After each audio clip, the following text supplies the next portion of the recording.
الحمد للہ رب العالمین الرحمن الرحیم مالک یوم الدین۔ رب کی تفسیر کے بعد عالمین کے بارے میں بتایا کہ عالم اصل میں تو ما یعلم بہ کو کہا جاتا ہے، پھر اس کے بعد ما یعلم بہ ثانیہ، ما یعلم بہ ثانیہ سبھی ما سوی اللہ کو کہا جاتا ہے۔ اب چونکہ یہ سب جواہر اور اعراض مختلف عالموں پر مشتمل ہیں، اس لیے عالمین جمع آیا، یعنی جتنے بھی عوالم ہیں ہر ایک کی تربیت فرمانے والا وہ ہے۔ تو عالمین سے تمام ما سوی اللہ اور ان کے تحت مختلف جنسیں جو ہیں وہ مراد ہیں۔ قیلہ سے بیان کیا ہے کہ عالم اسم وضع لذوی العلم من الملائکہ مستقلین، ایسا اس میں ہے جو ملائکہ اور جن و ان میں سے علم والوں کے لیے وضع کیا گیا ہے۔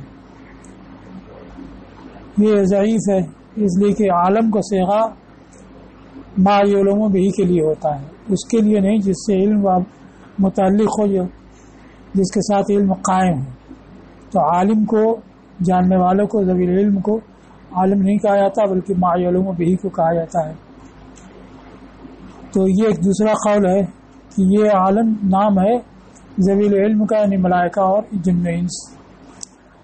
تو اس سے معلوم یہ ہوا کہ ملائکہ جن و انس سب کی پرورش کرنے والا ہے، اور باقی انہی کے تابع ہیں کہ ان کی تربیت کے لیے باقی جمادات ہیں، حیوانات سب کی تربیت ہوتی ہے، اور اس کا دیگر کو شامل ہونا بطور تبعیت کے ہے۔ تیسرا قول اور اخص کہ اس سے مراد لیا ہے صرف انسانوں کو یہاں پر۔ تو اس کا مطلب یہ ہے کہ انسانوں کی تربیت کرنے والا۔ پھر عالمین جمع کیوں آیا؟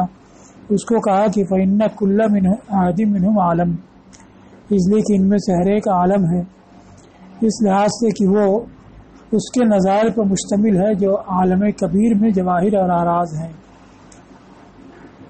اور انسان کے ذریعے ثانی کو جانا جاتا ہے جیسے کہ جانا جاتا ہے اس کے ذریعے جو عالم میں اس نے بے مثال پیدا کیا ہے۔ اسی لیے دونوں کے درمیان نظر میں برابری رکھی گئی، اور ارشاد فرمایا فی انفسکم افلا تبصرون، یعنی آفاق میں جو نشانیاں ان میں بھی غور کرو اور اپنے نفسوں میں غور کرو تو کیا تم دیکھتے نہیں۔ یہ تیسرا قول اور اخذ تخصیص پہ کوئی دلیل نہیں، اس لیے یہ بھی ضعیف ہے۔ شاذ قرات میں رب العالمین نصب کے ساتھ پڑھا گیا، تو رب العالمین ترکیب میں کیا واقع ہوگا؟ ایک تو یہ کہ نصب بربنائے مد ہو، یعنی آنی رب العالمین، یا حمدہ رب العالمین، یا ندا ہو یعنی یا رب العالمین، یا منصوب ہو یہ اس فعل سے جس کے اوپر حمد دلالت کر رہا ہے، الحمد و حمیدتو یا نحمد فعل پہ دلالت کر رہا ہے، تو وہی فعل اس میں عامل ہو، نحمد رب العالمین۔ یہ تین وجہیں بیان کی۔ اب آگے کہتے ہیں کہ اس میں اس بات پر دلیل ہے کہ ممکنات جیسے محدث کے محتاج ہیں اپنے حدوث کے حال میں، ویسے یہ مبقی باقی رکھنے والے کے محتاج ہیں اپنی بقا کے حال میں۔ کوئی بھی ہر ممکن محتاج ہوتا ہے ایک مؤثر واجب لذاتی ہی کا، اور جب تک کہ کوئی مؤثر واجب لذاتی ہی وجود بخشنے والا نہ ہو تو ممکن وجود میں نہیں آ سکتا ہے، تو اپنے وجود میں یہ موجود کا محتاج ہے۔ اب وجود میں آ جانے کے بعد پھر باقی رہ جائے یہ بھی نہیں ہے۔ رب العالمین سے معلوم یہ ہوا کہ جن کو وجود بخشتا ہے پھر ان کی تربیت کرنا، اس کو کمال تک پہنچانا، تو تربیت میں یہی ہے کہ زوال سے اس کو محفوظ رکھے اور اس کے اصلاح کے، صلاح و درستی کے جو اسباب ہیں ان کو فراہم کرے۔ تو رب سے یہ معلوم ہوا کہ وجود بخشنے کے بعد پھر ان کو کمال تک پہنچانے کے لیے سارے سامان بھی کرنے والا وہی ہے۔ اگر اس سے رشتہ منقطع ہو جائے تو سارا عالم فوت ہو جائے، فنا ہو جائے۔ تو رب العالمین سے یہ معلوم ہوا کیونکہ تربیت جب ہی ہوگی کہ ان کو زوال سے، جن کو پیدا کیا ان کو زوال سے محفوظ رکھے۔ تو اس میں اس بات تدلیل ہے کہ ممکنات جس طریقے سے محدث یعنی موجد کے محتاج اپنے حدوث کی حالت میں، ویسے ہی باقی رکھنے والے کے محتاج ہیں اپنی بقا کی حالت میں۔ الرحمن الرحیم کررہ تعلیل علامات سنذکرہ۔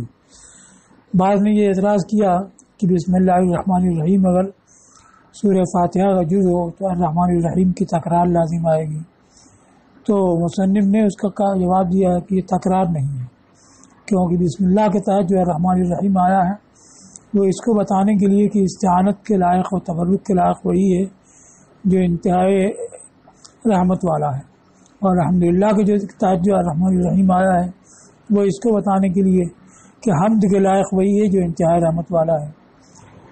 تو یہ تعلیل علت یعنی حمد کی علت بتانے کے لیے مقرر کیا علامات سنذکرہ، جیسا کہ آگے ہم بیان کریں گے۔ مالک یوم الدین، روز جزا کا مالک۔ اب یہاں پر دو قرأت ہیں، مالک اور ملک۔ تو مالک امام عاصم کوفی اور کسائی، علی کسائی کوفی اور یعقوب حضرمی جو اشرا میں سے ہیں ان کی قرأت، اور اس کی تائید کرتا ہے باری تعالیٰ کے ارشاد یوم لا تملک نفس لنفس شیئا والامر یومئذ للہ، جس دن کی کوئی جان کسی جان کے لیے کسی چیز کی مالک نہیں ہوگی اور سارا اختیار اس دن اللہ کا ہوگا۔ اور باقی قرآن نے پڑھا ملک یوم الدین، روز جزا کا بادشاہ، اور یہی قرأت مختار ہے اس لیے کہ اہل حرمین کی قرأت ہے، یعنی دیگر قرآن کی طرح مکی اور مدنی قرأت بھی یہ ہے، مگر قرأت متواترہ کا مطلب یہ ہوتا ہے کہ من جانب اللہ، یہ اللہ ہی کی طرف سے یہ نازل ہے، اس کی طرف سے ثابت ہے۔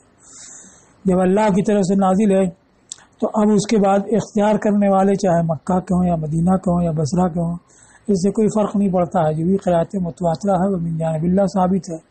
یہ من جانب اللہ ثابت ہے تو ایک کی دوسرے پہ تفضیل اور ترجیح نہیں ہو سکتی ہے، بلکہ مالک ہونا اور ملک ہونا دونوں معنی اس کے لیے ثابت ہے۔ یہی اختلاف قرأت کا مطلب ہوتا ہے کہ ایک ہی لفظ میں دو طرح کی قرأت سے دو صفت کا اثبات ہو گیا، تو مطلب یہ ہے کہ روز جزا کی مالکیت بھی اسی کے لیے ہے اور بادشاہت بھی اسی کے لیے ہے۔ اب مالک اور ملک میں کیا فرق ہے وہ آگے بیان کیا ہے۔ اس کی تائید میں ایک تو یہ کہا کہ اہل حرمین کی قرأت ہے، دوسری یہ کہ قرآن میں لمن الملک اليوم، کس کی بادشاہت ہے آج، تو جب بادشاہت والا وہ ہوا تو وہی بادشاہ ہوا روز جزا کا۔ تیسرے یہ کہ اس میں تعظیم ہے، بادشاہ کہنے میں تعظیم ہے۔ مالک تو معمولی چیز کا بھی کوئی ہو سکتا ہے، ایک گھر کا ایک روپے کا بھی مالک ہوتا ہے، تو وہ مالک ہونا اس کے لیے صادق آ جاتا ہے۔ یہ اس کے مختار ہونے کی تین وجہ بیان کی۔ اب اس کے بعد کہا کہ مالک وہ ہے جو مملوک اعیان میں تصرف کرنے والا ہو جیسے بھی چاہے، یہ ملک سے لیا گیا، ملک یملک ملکن مالک ہونا۔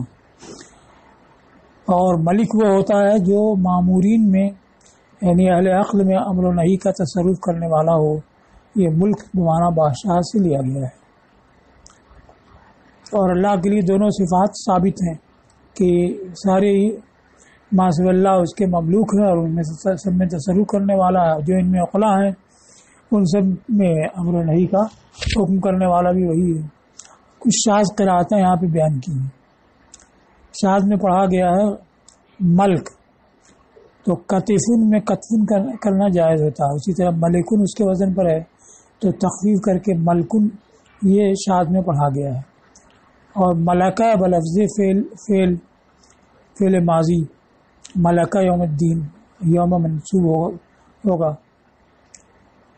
دو مالکن، تیسرا مالکن یوم الدین نصب کے ساتھ، اب مالکن پر نصب مد کی وجہ سے یا حال ہونے کی وجہ سے۔ چوتھے مالکو اور مالکن، ایک تو مالکن تنوین کے ساتھ بالرفع منونن، رفع کے ساتھ اس حالت میں کہ تنوین کے ساتھ ہو، یا اضافت کے ساتھ مالکو یوم الدین۔ تو یہ مالکو اور مالکن یہ دو قرأتیں اور ہوں گے، 5 یہ شاذ ہوئی۔ اب اس کی ترکیب کیا ہوگی؟ اس بنا پر کہ مبتدا محذوف ہوا کی خبر ہے، اور چھٹی قرات ملک و مضاف رفع کے ساتھ اور نصب کے ساتھ، ملک و یوم الدین اور ملکہ یوم الدین۔ یوم الدین کا معنی یوم الجزا، تو دانہ دین و دینن کا معنی ہوتا ہے بدلہ دینا، تو بدلے والے دن کا مالک، اور اسی سے کما تدین و تدان، یہ قول بھی ہے اور ایک حدیث کا ٹکڑا بھی ہے، کما تدین و تدان یعنی کما تصنع و تجزا، جیسا تم کرتے ہو ویسا تم کو بدلہ دیا جائے گا۔ اور حماسہ کا یہ شعر ولم یبقى سوى العدوان دناہم کما دانو، عدوان کے معنی ظلم اور زیادتی، اس سے پہلے والا فلما اصبح الشر وهو عريان ولم يبقى سوى العدوان دناہم کما دانو، اور اس سے پہلے صفحنا عن بنی زول وقلنا القوم اخوان، تو یہ بنی زول کی بارے میں یہ کہا ہے دیوان حماسہ کا یہ شعر ہے کہ جب ذاتی کے سوا کچھ باقی نہ رہا تو ہم نے ان کو بدلا دیا جیسا انہوں نے کیا، تو دناہم بمانا جزیناہم، اور کما دانو کما فعلو، تو دناہم تو اپنے اصلی معنی پر، اور دانو بطور مشاکلہ کے ہے، جیسے کہ کما تدین و تدان میں تدینو یہ بطور مشاکلہ کے ہے، تدانو تجزا کے معنی میں ہے۔ اب یہ روز جزا کا مالک، تو روز تو دن کو کہا جاتا ہے، تو مالکیت اشیاء کی ہوتی ہے، اور دن مملوک کو دن کو مملوک کہا گیا، یہ بطور توسع ہے۔ اس کو کہا کہ اس میں فاعل کی اضافت ظرف کی طرف کی ہے، اس کو توسع کے طور پر مفعول بہ کے قائم مقام کرتے ہوئے، اجران لہو مجرى المفعول بہ یا مجرى المفعول بہ، مجرا ہوگا تو مصدر میمی ہوگا، مجرا ہوگا تو ظرف ہوگا۔ جیسے شاعر نے کہا سارق اللیلۃ اہل الداری، رات کو چرانے والے گھر والوں کو، تو سارق کی اضافت لیلا کی طرف کی، تو لیلا رات تو مسروق ہوگی نہیں، مال و اسباب یہ مسروق ہوگی، تو ویسے ہی یہاں پر مالک یوم الدین ہے۔ اور اس میں اس بات کی طرف اشارہ ہے کہ جب کسی زمان کا کوئی مالک ہوگا تو زمان کے اندر جتنی بھی چیزیں ان سب کا مالک ہوگا، جیسے کہ کسی مکان کا کوئی مالک ہو تو اس مکان کے اندر جتنی چیزیں ہیں سبھی کا مالک ہوگا۔ تو مالک یوم الدین جب فرمایا گیا کہ روز جزا کا مالک، تو اس سے یہ ظاہر ہوگا کہ روز جزا میں جتنے امور ہوں گے، جتنے معاملات ہوں گے، ان سب کا مالک وہی۔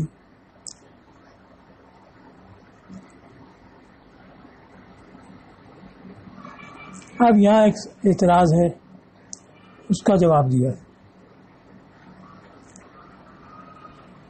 مالک یوم الدین والی قرات پر، ملک یوم الدین میں تو ملک صفت مشبہ ہے، اور مالک والی قرات پر جب یوم الدین اس کا معمول ہو گیا، مفعول بہ کے قائم مقام ہو گیا، تو مالک جو ہے صفت مضافۃ الی معمولھا ہوئی، اور صفت مضافۃ الی معمولھا یہ اضافت لفظیہ ہوتی ہے، اور اضافت لفظیہ سے تعریف کا فائدہ حاصل نہیں ہوتا ہے، یعنی اس سے نکرہ جو ہے وہ معرفہ نہیں ہو جاتا ہے۔ جیسے ضارب رجلا ہے، ایک شخص کو مارنے والا، اب اس کو اضافت کے ساتھ کہہ دیا جائے ضارب رجل، اس کا معنی وہی رہے گا ایک شخص کو مارنے والا، اور یہ اضافت کے بعد بھی معرفہ نہیں ہوگا، تو اضافت لفظیہ سے تعریف کا فائدہ حاصل نہیں ہوتا۔ تو اب یہاں مالک یوم الدین میں مالک یوم الدین اضافت کے بعد بھی معرفہ نہیں ہوگا، ملک یوم الدین یہ معرفہ ہوگا، چونکہ ملک جو صفت مشبہ وہ عمل نہیں کر دی ہے، تو یہ غیر صفت مضافت الی معمولھا ہے، تو وہ تو اضافت معنوی ہوگی، لفظی نہیں ہوگی، لیکن مالک پر اضافت لفظی ہوگی، اور یہ معرفہ نہیں ہوگا، نکرہ ہوگا۔ جب نکرہ ہوگا تو اس میں جلالت کی صفت نہیں بن سکتا ہے، کیونکہ الحمدللہ ہے یہ معرفہ ہے، ایسی الرحمن الرحیم ہے، رب العالمین، یہ سب معرفہ ہے۔ مالک یوم الدین جب نکرہ ہوگا تو یہ اس کی صفت نہیں بن سکے گا، حالانکہ صفت ہے۔ تو اس کا جواب دیا کہ اس میں فاعل جب حال یا استقبال کے معنی میں ہو تو وہ عامل ہوتا ہے، اور جب عامل ہوگا تبھی صفت مضافۃ الی معمولها یا صادق آئے گا. لیکن مالک بمانا ماضی ہو، یعنی ملکہ یوم الدین، یوم الدین روز جزا کا وہ مالک ہے، یعنی ماضی ہی سے اس کا مالک ہونا یہ ثابت ہے. تو اس صورت میں اس میں فاعل بمانا ماضی ہوا، اور یہ جو عامل نہیں ہوتا ہے، لہذا اضافت لفظی نہیں، اضافت معنوی ہوگی. دوسرے یہ کہ مالکیت سے مراد دوام اور استمرار ہو، یعنی ہمیشہ وہ روز جزا کا مالک ہے اور یہ مالکیت اس کے لیے ثابت ہے. تو جب دوام اور استمرار ہو تو اس میں حال استقبال بھی ہے، ماضی بھی ہے، تو اس معنی کر کے بھی وہ عامل نہیں ہوگا، صفت مضافۃ الی معمولها نہیں ہوگا. جب تب اضافت لفظی نہیں ہوگی، اضافت معنوی ہوگی، اور جب اضافت معنوی ہوگی تو یہ معرفہ ہوگا. اور زمان کی جو نسبت ہوتی ہے باری تعالیٰ کے لیے تو ماضی حال مستقبل سے یکساں ہے، جسے ایک نقطہ کی طرح اس کے سامنے حاضر ہے. اور فرق جو ہوتا ہے وہ بندوں کے لحاظ سے ہوتا ہے کہ بندوں کے لیے جو گزر چکا وہ ماضی ہوتا ہے، جو موجود ہے وہ حال ہوتا ہے، جو آئندہ ہوگا مستقبل ہوتا ہے. تو اب دو تعویل اس میں ہوئی، ایک یہ کہ روز جزا کا کہ مالکیت اس کے لیے ماضی ہی میں ثابت ہے، دوسرے کہ روز جزا کا دائماً مستمرن وہ مالک ہے. تو ان دونوں پر اضافت لفظیہ نہیں بلکہ اضافت معنویہ ہوگی، اور مالک جو ہے وہ معرفہ ہو جائے گا اور معرفہ کی صفت بننے کے قابل ہوگا. اس کو کہا ہے کہ اس میں فاعل کی اضافت و معنی ہو ملک الامور یوم الدین علی طریقت و نادا اصحاب الجنہ. اس کا معنی ہے کہ سارے امور کا مالک ہوا، روز جزا کے سارے امور کا مالک ہوا. منادہ اصحاب جنہ کے طور پر کہ ہوگا تو پکارا جائے گا، جنت والوں کو پکارا، یا اصحاب الجنہ جنت والوں نے پکارا. یہ تو ہوگا قیامت میں، آخرت میں. مگر آخرت میں جو ہونے والا ہے گویا کہ ہو چکا ہے، قطعی یقینی ہے، اس وجہ سے اس کی تعبیر ماضی سے کی. ایسی روز جزا کا مالک ہونا یہ آخرت میں ہوگا، لیکن وہ قطعی یقینی ہے تو گویا کہ ہو چکا تو ماضی سے تعبیر ہوئی. دوسرا مطلب کہ لہ الملک فی ھذا الیوم علی وجہ الاستمرار، کہ اسی کے لیے لہ الملک فی ھذا الیوم علی وجہ، اسی کے لیے مالکیت ہے اس دن کی لگاتار ہمیشہ. یہ دو معنوں میں سے کوئی ایک معنی لیا جائے گا تاکہ اضافت حقیقی یعنی معنوی اور معرفہ کی صفت بننے کے لائق ہو. معدتاً لوقوعہ صفۃ للمعنوی، معد کے معنی قابل، معرفہ کی صفت بننے کے لائق ہو. یہاں تک ہو گیا. اب لفظ دین کا ایک اوپر یہ معنی بیان کیا ہے، دین کے معنی یوم الجزا، تو اس میں دین کے اور بھی معنی آئے ان کو ذکر کیا. کہا گیا کہ دین کے معنی شریعت، اور کہا گیا کہ دین کے معنی طاعت. تو مطلب ہوگا طاعت کا دن. طاعت کا دن کا مطلب طاعت کی جزا کا دن. تو جزا کا لفظ مقدر ماننا پڑے گا. والمعنی یوم جزاء الدین، طاعت کیے بدلے کا دن. تو تمام وہی امور کا مالک ہوگا، مگر یوم کی طرف اضافت مالکیت کی یا ملکیت کی کیوں ہوئی؟ تو اس کو کہا کہ یوم کے اضافت سے خاص کرنا یا تو اس کی عظمت ظاہر کرنے کے لیے ہے کہ یہ دن عظیم ہوگا، اور ایسے عظیم دن کا جو مالک ہوگا وہ سبھی کا مالک ہوگا. جیسے کہ عرش عظیم کا جو مالک ہے تو سارے جہان کا مالک ہے. اور لتفردہ تعالی، یا اس کا ذکر اس لیے ہے کہ باری تعالی معاملات کے نافذ ہونے میں اس دن میں منفرد ہوگا. کہ دنیا میں تو ظاہری طور پر بہتوں کا اختیار اور حکم چلتا ہے اور بہتوں کی مالکیت و ملکیت پائی جاتی ہے، مگر روز جزا میں ظاہری طور پر بھی کسی کی ملکیت نہیں ہوگی. یہاں تک ہو گیا. اب یہ الحمد کے بعد یہ صفات آئی ہیں، الحمدللہ رب العالمین الرحمن الرحیم مالک یوم الدین. تو ہم اللہ کے لیے ہے، یہ سارے جہانوں کا رب جو انتہائی رحمت والا روز جزا کا مالک. ان صفات کو کیوں ذکر کیا؟ یہ بتانے کے لیے کہ جو ان صفات سے موصوف ہوگا وہی مستحق حمد ہوگا. کیونکہ حمد جو ہے کسی کی بھی یا تو اس کے ذاتی اور صفاتی کمال کی وجہ سے ہوتی ہے، ذات و صفات کے کمال کی وجہ سے ہوتی ہے، تو الحمدللہ سے ظاہر ہو گیا کہ وہی تمام صفات کمالیہ کے جامع ہے، تو حمد کا مستحق ہے۔ دوسرے یہ کہ اس کے احسان کی وجہ سے ہوتی ہے، اور کمال اول ہے وجود بخشنا، تو وہی وجود بخشنے والا پھر کمال تک پہنچانے والا ہے۔ تو رب العالمین سے یہ ظاہر ہوا کہ چونکہ وہ کمال اول وجود کو بخشنے والا ہے، پھر آخر کمال تک پہنچانے والا ہے، اس وجہ سے وہ مستحق حمد ہے۔ دوسرے کہ اس کی حمد، اس کا جو احسان ہے وہ کسی عوض و غرض کے لیے نہیں ہے، جو رحمان الرحیم سے ظاہر ہوتا ہے کہ محض فضل و احسان سے دوسروں کی تربیت فرمانے، وجود بخشنے والا اور تربیت کرنے والا ہے۔ پھر مالک یوم الدین سے ظاہر ہوتا ہے، کسی کی تعریف جو حمد ہوگی تھی اس سے خوف کی وجہ سے، تو اس سے ظاہر ہوتا ہے کہ وہی ہر کام کا بدلہ دینے والا ہے، تو وہی اس قابل ہے کہ اس سے خوف رکھا جائے۔ تو یہ وجہیں بیان کی ہیں جن سے ظاہر ہوتا ہے کہ ان صفات سے موصوف ہونے ہی کی وجہ سے وہ مستحق حمد ہے۔ ایک تو یہ ہوا۔ مفہوم مخالف کیا کہ جو ان صفات سے موصوف نہ ہو وہ قابل حمد نہیں۔ تو آگے جو آ رہا ہے ایاک نعبد، ہم تیری ہی عبادت کرتے ہیں، تو اس سے معلوم ہے کہ جو ان صفات سے موصوف نہ وہ حمد کے لائق نہیں ہے، تو عبادت کے لائق بدرجہ اولا نہیں ہوگا۔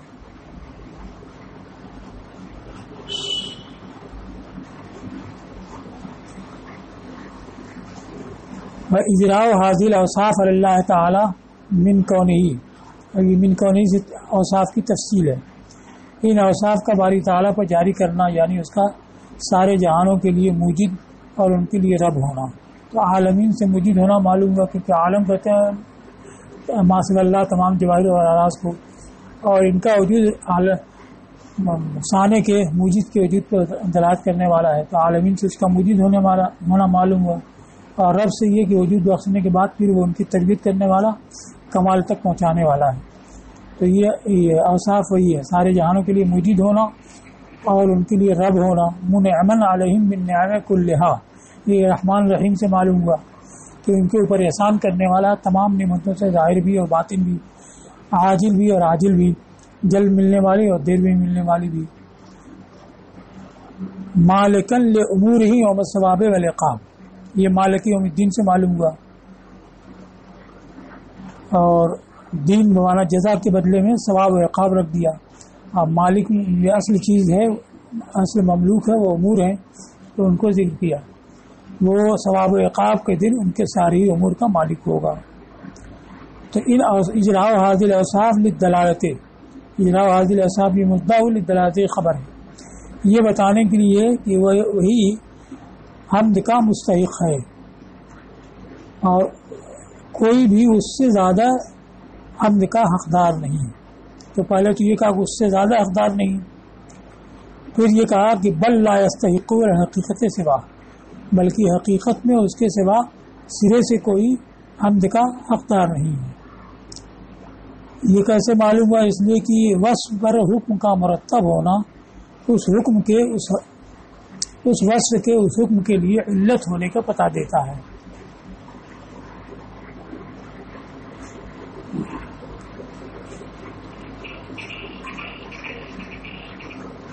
اس لیے کہ حکم کا وصف پر مرتب ہونا یہ بتا دیتا ہے کہ وہ وصف اس کے لیے علت ہے۔ تو اب یہاں حمد ثابت ہے اللہ کے لیے جو سارے جہانوں کا رب ہے، ان سب صفات پر ثبوت حمد کا ترتب ہو رہا ہے۔ تو حمد کیوں ثابت ہے؟ اس لیے کہ یہ اوصاف ہی اس کے لیے علت ہے۔ دیکھو میڈک چلا رہا ہے، اس کو پکڑ کے دیکھو، دیکھو کہاں ہے۔ اور بطور مفہوم یعنی مفہوم مخالف کے طور پر یہ بتانے کے لیے حنفیہ کے نزدیک تو نصوص یعنی کتاب و سنت میں مفہوم مخالف معتبر نہیں ہے، مگر شافعیہ کے نزدیک معتبر ہے۔ اس کو کہا للاشعار من طریق المفہوم، طریق مفہوم یہ بتانے کے لیے کہ جو ان صفات سے موصوف نہیں ہوگا لا یستاہل ان لا یستحق، وہ اس بات کا اہل نہیں ہوگا کہ اس کی تعریف کی جائے، اور عبادت کرنا تو درکنار۔ تو جب حمد کے لائق نہیں ہوگا تو بندہ اولا عبادت کے لائق نہیں ہوگا.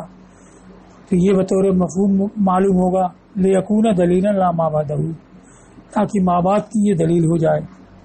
تو پہلا وصف یہ بتانے کے لیے ہے، اسے بتانے لے بیان ما هو الموجب للحمد، اس کو بتانے کے لیے جو حمد کا موجب ہے وہ ہے ایجاد اور تربیت، جس پر رب العالمین دلالت کرتا ہے. اور دوسرا تیسرا الرحمن الرحیم، یہ بتانے کے لیے کہ وہ اس میں متفضل ہے، یعنی احسان والا ہے اور اس میں اختیار والا ہے، اور ایسا نہیں ہے کہ اس نے عالم کو پیدا کیا اور اس کے لیے تمام اسباب و آلات کو فراہم کیا. تو یہ اضطرارن ہوا، جیسا کہ فلاسفہ یہ کہتے ہیں کہ باری تعالیٰ عالم کی علت تامہ ہے، اور علت تامہ کے بعد معلول کا وجود ضروری ہوتا ہے، تو عالم اس سے بالاضطرار یا بالاجاب صادر ہے. تو ایسا نہیں. الرحمن الرحیم سے معلوم ہے کہ جو کچھ اس نے کیا ہے پیدا کرنا پھر کمال کو پہنچانا، یہ سب فضل و احسان کے طور پر ہے اور اختیار کے طور پر، اضطرار کے طور پر نہیں. اسی طرح معتزلہ کہتے ہیں کہ باری تعالیٰ پر واجب ہے موتی کو ثواب دینا، تو یہ واجب کو یہ اپنا ادا کرے گا تو یہ فضل اور احسان نہیں ہوا. تو رحمان رحیم سے یہ معلوم ہوا کہ یہ فضل احسان والا ہے، تو اس لیے نہیں کیا کہ اس کے اوپر واجب ہے. تو اس کو کہا ہے کہ